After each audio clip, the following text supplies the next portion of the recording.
A9 ನ್ಯೂಸ್ಗೆ ಸ್ವಾಗತ. ನಾನು ಅಮೀನ್ ಶೇಖ್. ಕೊಪ್ಪಳ ಜಿಲ್ಲೆ ಕುಕನೂರು ತಾಲೂಕಿನ ಎರೆಹಂಚಿನಾಳ್ ಗ್ರಾಮದ ಹೊರವಲಯದಲ್ಲಿ ಇರುವ ಶ್ರೀ ಪತ್ರೇಶ್ವರ ದೇವಸ್ಥಾನ ದಕ್ಷಿಣ ಕಾಶಿ ಎಂದು ಪ್ರಸಿದ್ಧಿ ಪಡೆದು ಬಿಲ್ಲು ಪತ್ರಿವನದ ಆರಾಧ್ಯ ದೈವ ಶ್ರೀ ಪತ್ರೇಶ್ವರನ ಮಹಾಜಾತ್ರಾ ಮಹೋತ್ಸವದ ಅಂಗವಾಗಿ ಕೊನೆಯ ಸೋಮವಾರ ದಿನದಂದು ಬೆಳಗ್ಗೆ 6 ಗಂಟೆಗೆ ಕತ್ರ್ ಗದ್ದಿಗೆಗೆ ರುದ್ರಾಭಿಷೇಕ, ವಿಶೇಷ ಪೂಜೆ, ಹವನ ಜರುಗಿತು. ಶ್ರೀ ಪತ್ರೇಶ್ವರ ಜಾತ್ರಾ ನಿಮಿತ್ತ ಮಹಿಳಾ ಭಕ್ತಾದಿಗಳು ಬೆಳಗ್ಗೆ 8 ಗಂಟೆಗೆ ಶ್ರೀ ಮಾರುತೇಶ್ವರ ದೇವಸ್ಥಾನದಿಂದ ಶ್ರೀ ಪತ್ರೇಶ್ವರ ದೇವಸ್ಥಾನದವರೆಗೆ ರಾಜ್ಯ ಬೀದಿಯ ಮೂಲಕ ಮಹಿಳೆಯರಿಂದ 101 ಕುಂಭಮೇಳವು, ಡೊಳ್ಳು ಕುಣಿತ, ಡ್ರಮ್ ಸೆಟ್, ವಿವಿಧ ವಾದ್ಯ ಮೇಳಗಳೊಂದಿಗೆ ಕೋಲಾಟ ನಡೆಯಿತು. ಮಧ್ಯಾಹ್ನ 1 ಗಂಟೆಗೆ ಹೂವಿನ ಹಡಗಲಿ ಡಾಕ್ಟರ್ ಹಿರಿಯ ಶಿವ ಶಾಂತವೀರ ಮಹಾಸ್ವಾಮಿಗಳಿಂದ ಹೆಚ್ಚುವರಿಯಾಗಿ ಕಾಶಿಯಿಂದ ಪತ್ರಿ ಸಸಿ ತಂದಿರುವ ಈ ಪತ್ರಿ ಸಸಿಗಳನ್ನ ನಡುವ ಮೂಲಕ ಶ್ರೀಗಳು ಜಾತ್ರೆಗೆ ಚಾಲನೆ ನೀಡಿದರು.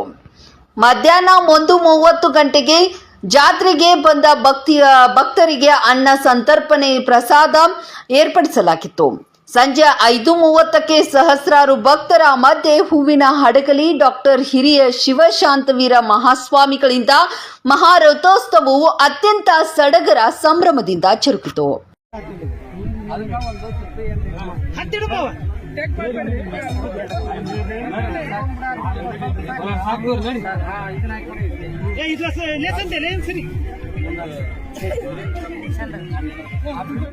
ಗ್ರಾಮದ ಹೊರವಲಯದಲ್ಲಿರುವ ಪತ್ರೇಶ್ವರನ ಜಾತ್ರೆ ಪ್ರತಿ ಶ್ರಾವಣ ಕಡೆ ಸೋಮವಾರ ದಿವಸ ಪ್ರತಿ ವರ್ಷದಂತೆ ಈ ವರ್ಷ ವಿಜೃಂಭಣೆಯಿಂದ ಜರುಗಿತಂತ ಹೇಳ್ಬೋದು. ಇವತ್ತ ಪತ್ರಪ್ಪಜ್ಜ, ಬಿನ್ನಪ್ಪಜ್ಜ, ಗುಡ್ನಪ್ಪಜ್ಜ ಇವತ್ತು ಒಳ್ಳೆ ಶರಣರು. ಇವರು ಶರಣರ ಅಂದ್ರೆ ಪಶ್ಚಿಮ ದಿಕ್ಕಿನಿಂದ ಪೂರ್ವ ದಿಕ್ಕಿಗೆ ಇವರು ಅಣ್ಣ ತಮ್ಮ ಹೊರಟರು. ಇವತ್ತು ಎರೆಹಂಚಿನಾಳ್ ಗ್ರಾಮದಾಗ ಪತ್ರಪ್ಪಜ್ಜ ನೆನ್ಕೊಂಡು ಇವತ್ತು ಪತ್ರಿವನ ಮಾಡ್ಕೊಂಡು ಇಲ್ಲಿ ಉಳ್ಕೊಂಡಾರ. ಬಿನ್ನಾಳ ಗ್ರಾಮದಲ್ಲಿ ವಾಸವಾದಾರ. ಇಲ್ಲಪ್ಪ ನಾ ಮುಂದಕ್ಕೆ ಹೋಗ್ತೀನಿ ಅಂತೇಳಿ ಗುಡ್ನಪ್ಪನ ಇರುವ ಮಠದಲ್ಲಿ ಅವರು ಅಲ್ಲಿ ವಾಸವಾಗ್ಯಾರ. ಅವ್ರು ವಾಸವಾಗಿ ಅಲ್ಲಿ ಏನಕ್ಕೆ ಹುಂಚಿ ಗಿಡ ಅದನ್ನೆಲ್ಲ ಮಾಡ್ಕೊಂಡು ಅಲ್ಲಿದು ಆ ಶರಣರು ಅಲ್ಲಿ ಆಗ್ಯಾರ. ಮೂವರು ಒಂದು ಶರಣರದು ಜಾತ್ರೆ ಅದ್ಭುತವಾಗಿ ಜಾತ್ರೆ ಆಗುತ್ತೆ. ಇವ್ರ ಕಡೆ ಶ್ರಾವಣ ಸೋಮವಾರದ ಜಾತ್ರೆ ಅವ್ರದ್ದು ಬಿನ್ನಾಳ ಬಸಪ್ಪಂದು ಮೂರನೇ ಶ್ರಾವಣ ಸೋಮವಾರದಾಗ ಅವ್ರದ್ದು ಜಾತ್ರೆ ಆಗುತ್ತೆ.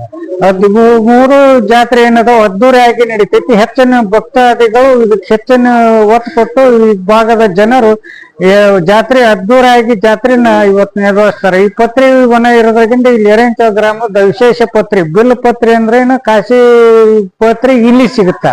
ಕರ್ನಾಟಕದಾಗ ಎಲ್ಲಿ ಇದಾಗಲ್ಲ ಅಂತ ಪತ್ರಿ ವಿಶೇಷ. ಪೂಜೆಕ್ಕೂ ಬರ್ತಾ, ಔಷಧಕ್ಕೂ ಬರ್ತಾ, ಒಂದ್ ರೋಗ ರುಜಿ ಆದ್ರೂ ಬರೇ ಬಾಲ್ಯ ತಿಂದು ಇದು ಒಂದು ಪತ್ರಿ ಇದನ್ನ ಮಾಡ್ಕೊಂಡ್ರೆ ಯಾವ್ದೋ ರೋಗ ರುಜಿ ಬರಲ್ಲ ಅನ್ನೋ ಇಚ್ಛೆಗರ ಪೂಜೆಕ್ಕ ವಿಶೇಷ ಆದ ಪತ್ರಿ ಇರೋದ್ರಿಂದ ಹೆಚ್ಚಿನ ಭಕ್ತಿಯಿಂದ ಈ ಜಾತ್ರೆ ಅದ್ದೂರಿಯಾಗಿ ಯುವಕರು, ಹಿರಿಯರು ಎಲ್ಲಾರು ಕೂಡಿ ಇವತ್ತು ಮಹಿಳೆಯರು ಕುಂಭಮೇಳ ಎಲ್ಲಾ ಕಾರ್ಯಕ್ರಮದೊಂದು ಒಂದಿಗೆ ಈ ಜಾತ್ರೆ ಅದ್ದೂರಿಯಾಗಿ ನಡೀತಿತ್ತು ಎಂದು ರೈತ ಸಂಘದ ರಾಜ್ಯ ಉಪಾಧ್ಯಕ್ಷ ಮಾಧ್ಯಮ ಮೂಲಕ ನಮ್ಮ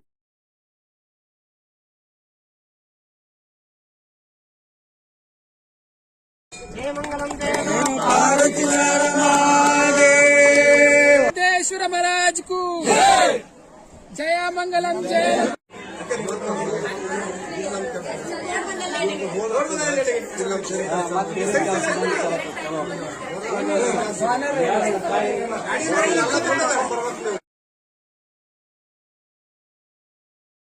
ಪತ್ರೇಶ್ವರಾಯ ನಮಃ.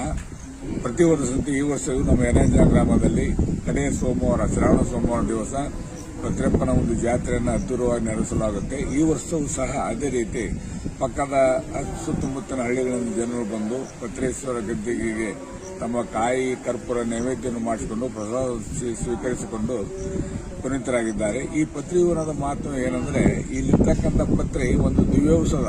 ಇದು ಒಂದು ಪತ್ರಿಕಾ ಏನದ, ಇದು ಆಯುರ್ವೇದಿಕ್ ಒಂದು ಔಷಧ ಅಂತಂದು ಅನೇಕ ಸ್ವಾಮಿಗಳಲ್ಲಿ ಮತ್ತು ಆಯುರ್ವೇದ ಪಂಡಿತರ ರೈತರ ಮಾತನ್ನು ತಿಳಿಸಿಕೊಟ್ಟಿದ್ದಾರೆ.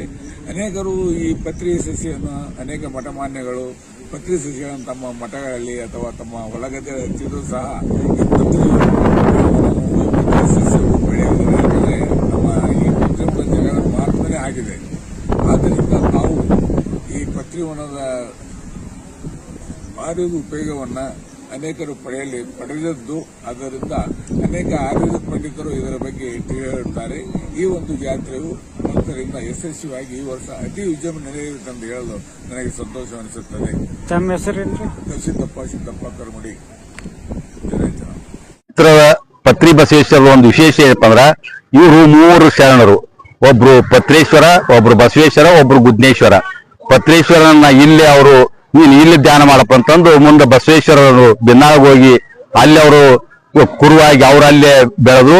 ಮುಂದೆ ಗುದ್ನೇಶ್ವರರು ಗುದ್ದೆ ಮಠದ ಕುಕೂರು ಬಾಜು ಮಗ್ಲು ಇರ್ತಂತ ಗುದ್ದೆ ಮಠದಲ್ಲಿ ನೆಲೆಸಿ ಅಲ್ಲಿ 1000 ಎಕರೆ ಹುಣಸೆ ಮರವನ್ನು ಬೆಳೆದು ಅವತ್ತಿನ ಕಲ್ಯಾಣ ಕ್ರಾಂತಿಯಿಂದ ಬಂದಾಗ ಇವರು ಶರಣರು. ಈ ಪವಿತ್ರ ಕ್ಷೇತ್ರದ ಬಿಟ್ಟು ಬೇರೆ ಎಲ್ಲಿನೂ ಕೂಡ ಈ ಒಂದು ಪವಿತ್ರ ಪತ್ರಿ ಎಲ್ಲಿ ಸಿಗೋದಿಲ್ಲ. ಆಮೇಲೆ ಈ ಪತ್ರಿ ಎಂತದಪ್ಪ ಅಂತಂದ್ರ ವಿಶೇಷ ಮೃದು, ಆಮೇಲೆ ಕಟ್ ಆಗುವಂತ ಪತ್ರಿ ಅಲ್ಲ.